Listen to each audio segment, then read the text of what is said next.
Hello, hello. It's Bunny ASMR. Thank you so much for watching. For this video, we are going to be reading some stories from Grimm's Complete Fairy Tale Book. Just some stories for you to help you take your mind off things, maybe get some sleep. So I hope this helps you relax, whatever it may be, and I hope you enjoy.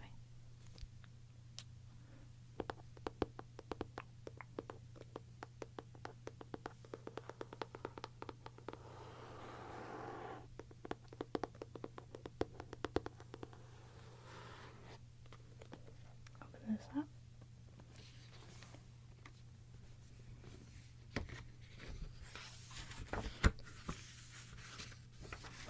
Right. This book is brand new. It's a little stiff. Okay. Alright, we're gonna start with the story. The Golden Bird.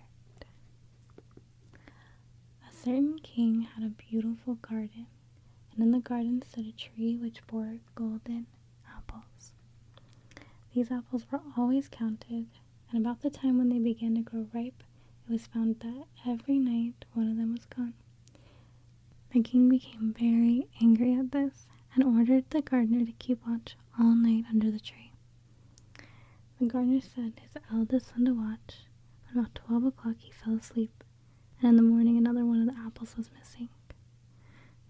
The second son was ordered to watch. At midnight he fell asleep too, and in the morning another apple was gone.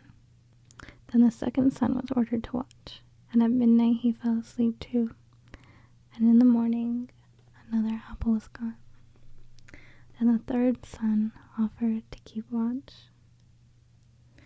but the gardener would first not let him, for fear that some harm should come to him.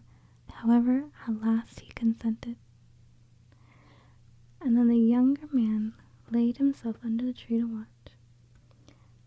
As the clock struck 12, he heard a rustling noise in the air, and a bird came flying that was pure gold. And as it was snapping at one of the apples with its beak, the gardener's son jumped up and shot an arrow at it. But the arrow did the bird no harm, only it dropped a gold feather from its tail and then flew away. The golden feather was brought to the king in the morning, and all the council was called together. Everyone agreed that it was worth more than all the wealth of the kingdom. But the king said, "One feather is of no use to me. I must have the whole bird." Then the gardener's eldest son set out to find the golden bird very easily. And when he had gone but a little way, he came to a wood, and by the side of the wood he saw a fox sitting. So he took the bow and made ready to shoot at it. Then the fox said, "Do not shoot me, for I will give you good counsel, and I know what your business is, and that you want to find the golden bird.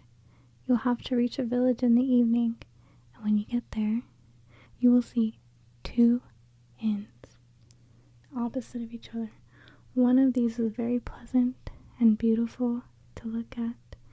Go not in there, but rest for the night in the other, though it may appear to you to be very poor and mean."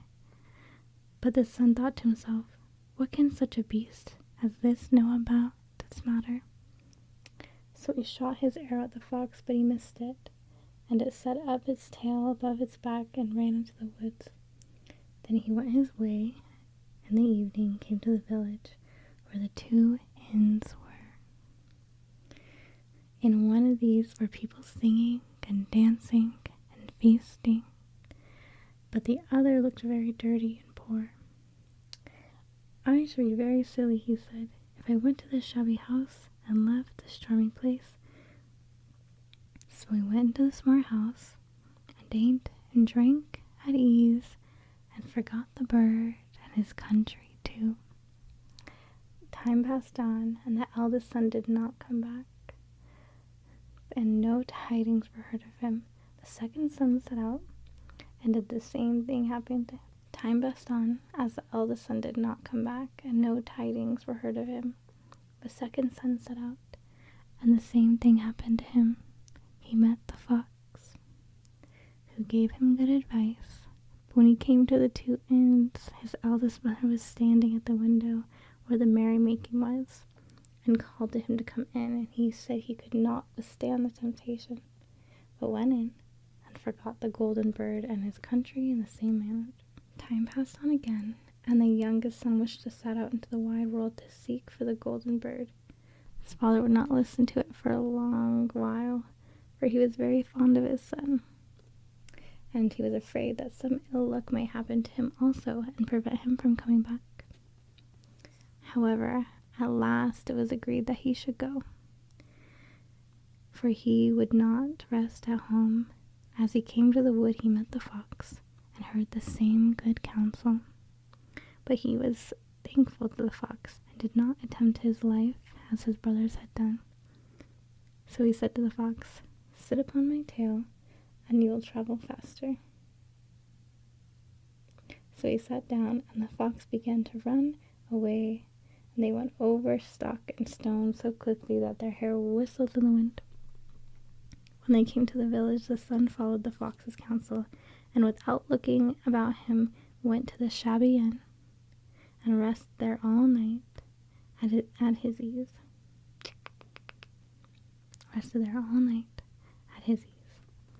In the morning came the fox again, met him as he was beginning his journey, and said, "Go straight forward till you come to the castle, before which you lie a whole troop of soldiers fast asleep and snoring. Take no notice of them, but go into the castle and pass on until you come to the room where a golden bird sits in a wooden cage. Close by it stands a beautiful golden cage. Go straight forward till you come to the castle, before which you lie a whole troop of soldiers fast asleep and snoring. Take no notice of them, but go into the castle and pass on until you come to a room where the golden bird sits in a wooden cage. Close by it stands a beautiful golden cage, but do not try to take the bird out of the shabby cage and put it into the handsome one. Otherwise you will repent it. Then the fox stretched out his tail again, and the young man sat himself down, and away went over the stock and stone till their hair whistled in the wind. Before the castle gate all was as the fox said. So the son went in and found the chamber where the golden bird hung in the wooden cage, and below stood the golden cage and 3 golden apples that had been lost were lying close by it.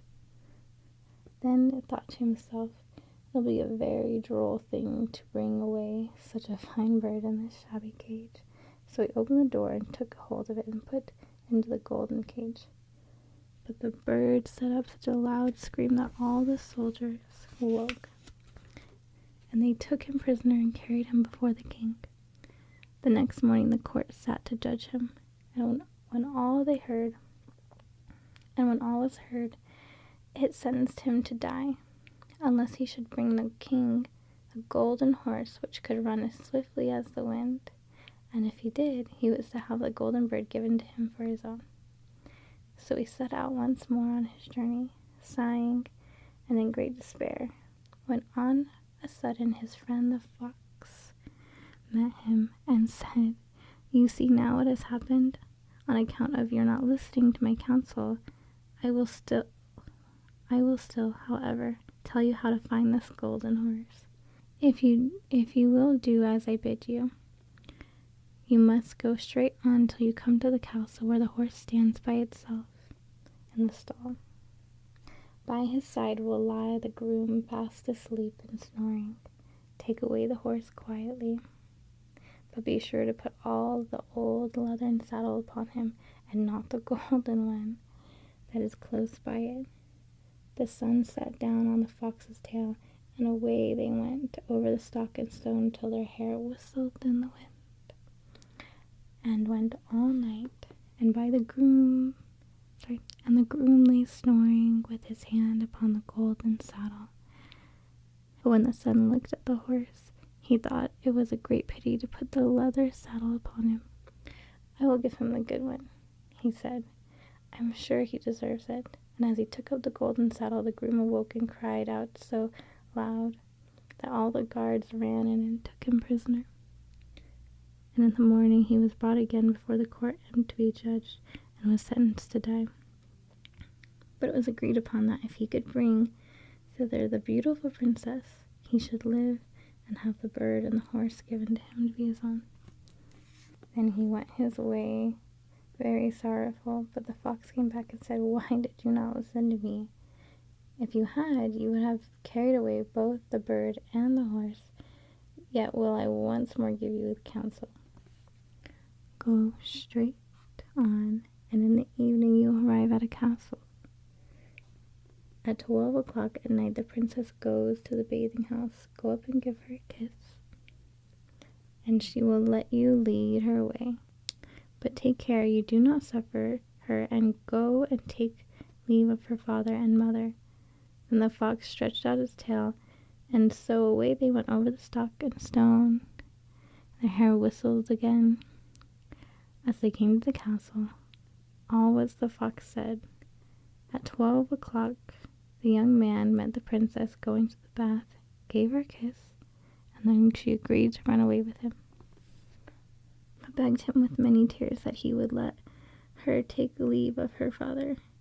At first he refused, but she wept more and more and fell at his feet, till at last he consented. But in the moment she came to her father's house, the guards awoke, and he was taken prisoner again. Then he was brought before the king, and the king said, "You shall never have my daughter unless in 8 days you dig away the hill that stops the view from my window." Now this hill was so big that the whole world could not take it away. And when he had worked for 7 days and had done very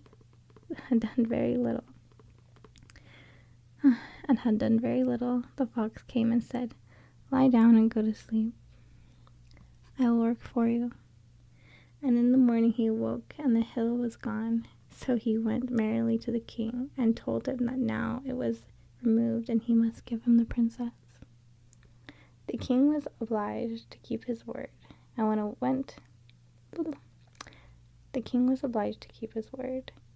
away went the young man and the princess. And the fox came to him and said, "We will have all three, the princess, the horse, and the bird." "Ah," said the young man, "that would be a great thing, but how can you contrive it?" "If you will only listen," said the fox, "it can be done. When you come to the king and he asks for the beautiful princess, you must say, 'Here she is.' Then he will be very joyful, and you will mount the golden horse that they are to give you, and you put your hand to take leave of them, but shake hands with the princess last. Then lift her quickly onto the horse behind you, clap your spurs to the side, and gallop away as fast as you can." All went right. Then the fox said, "When you come to the castle where the bird is, I will stay with the princess at the door, and you will ride in and speak to the king. And when the king sees that it is the right horse, he will bring out the bird, but you must sit still and say that you want to look at it, whether it is the true golden bird, and when you get it in your hand, ride away." This too happened as the fox said. They carried off the bird, the princess mounted again, they rode into the great wood. Then when the fox came and said, "Pray kill me and cut off my head and my feet," but the young man refused to do so. So the fox said, "I will at any rate give you good counsel. Beware of 2 things. Ransom no one from the gallows. Sit down by the side of no river." Then away he went. Well, thought the young man, it is no hard matter to keep that advice. He rode on with the princess till at last he came to a village where he had left his 2 brothers. And there he heard a great noise and uproar, And when he asked what was the matter, the people said, 2 men are going to be hanged. And he came nearer and saw the 2 men were his brothers, who had turned robbers. So he said, cannot they in any way be saved? The people said no, unless he would bestow all his money upon the rascals and buy their liberty. Then he did not stay to think about the matter, but paid what was asked, and his brothers were given up, and went on with him towards their house. And as they came to the wood where the fox first met them, so cool and pleasant that the 2 brothers said, let us sit down by the side of the river and rest a while to eat and to drink. So he said yes, and forget the fox's counsel, and sat down by the side of the river. And while he suspected nothing, they came behind and threw him down the bank, and took the princess, the horse, and the bird, and went home to the king, their master, and said, all this we have won by our labor. And then there was a great rejoicing made, but the horse would not eat, the bird would not sing, and the princess wept. The youngest son fell to the bottom of the river's bed. Luckily it was nearly dry, but his bones were almost broken, and the bank was so steep that he could not find a way to get out. Then the old fox came once more, and scolded him for not following his advice. Otherwise no evil could have befallen him. Yet, said he, I cannot leave you here, so lay hold of my tail and hold fast. Then he pulled him out of the river, and said to him, as he got upon the bank, your brothers have set watch to kill you, if they find you in the kingdom. So he dressed himself as a poor man. He came secretly to the king's court, and was scarcely within the doors when the horse began to eat, the bird began to sing, and the princess left off weeping. Then he went to the king and told him all his brothers' roguery, and what they were seized and punished, and he had the princess given to him. And after the king's death, he was the heir to the kingdom. A long while after, he went on a walk one day in the wood, and the old fox met him, and besought him with tears in his eyes to kill him, and cut off his head and his feet. And at last he did so. In the moment the fox was changed into a man, and turned out to be the brother of the princess, who had been lost a great many years. The end. I hope you have a wonderful rest of your night.